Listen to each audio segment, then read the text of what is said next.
Hi అండి. అందరికీ నమస్కారం. 'పాపే మా జీవన జ్యోతి' సీరియల్ ఈరోజు ప్రోమోలో ఏం జరగబోతుందో చూద్దాం. నా భర్త దృష్టిలో నేనైతే నేరస్తురాలిగా మిగిలిపోయాను. ఒక దొంగలా మిగిలిపోయాను.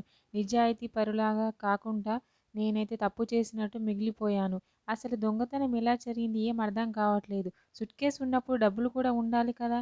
అంటే ఏదో తప్పు జరిగింది. సీసీ కెమెరాలో చూస్తే అన్నీ తెలుస్తాయి అని చెప్పి అయితే ల్యాప్‌టాప్ తీసి ఆనంది అయితే సీసీ కెమెరాని చెక్ చేస్తూ ఉంటుంది. ఆ రూమ్ దగ్గరికి ఎవరు వచ్చారు, ఎవరు వెళ్లారు, ఏంటి అనేది అయితే ల్యాప్‌టాప్‌లో సీసీ కెమెరాలో రికార్డ్ అయిన వీడియో అయితే ఆనంది చూస్తూ ఉంటుంది.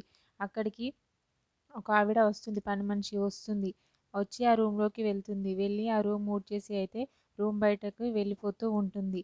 నెక్స్ట్ జూమ్ చేసి చూస్తూ ఉంటుంది ల్యాప్‌టాప్‌లో. ఇంకెవరైనా వచ్చారా అని చెప్పి. అక్కడికి అయితే ఒక వ్యక్తి ముసుగు వేసుకొని లోపలికైతే వస్తూ ఉంటుంది. ఆనంది ఎవరా అని అలా చూస్తూ ఉండిపోతూ ఉంటుంది. జూమ్ చేసి చూస్తూ ఉంటుంది. ఆ వ్యక్తి రూమ్‌లోకి వెళ్ళి మళ్ళీ బయటకి రిటర్న్ అవుతూ ఉంటుంది. ఆనంది అయితే ఎవరసలు ఈ ముసుగులో ఉన్న వ్యక్తి అని చెప్పి చూస్తూ ఉంటుంది. వెంటనే ఆ వ్యక్తి చేతిలో నుంచి బ్యాగ్ అయితే కింద పడుతుంది.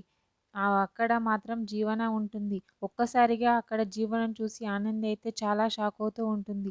ఏంటి డబ్బులు తీసింది జీవనా? అని చెప్పి చాలా షాక్ అవుతూ ఉంటుంది. మరి జీవనే డబ్బులు తీసిందని నిజాన్ని ఇంట్లో అందరికీ చెప్పేస్తుందా ఆనంది? మరి లేదో అనేది నెక్స్ట్ ఎపిసోడ్‌లో చూద్దాం. ఓకే. థ్యాంక్ యూ అండి. నా ఛానల్‌ని సబ్స్క్రైబ్ అండ్ లైక్ చేయండి.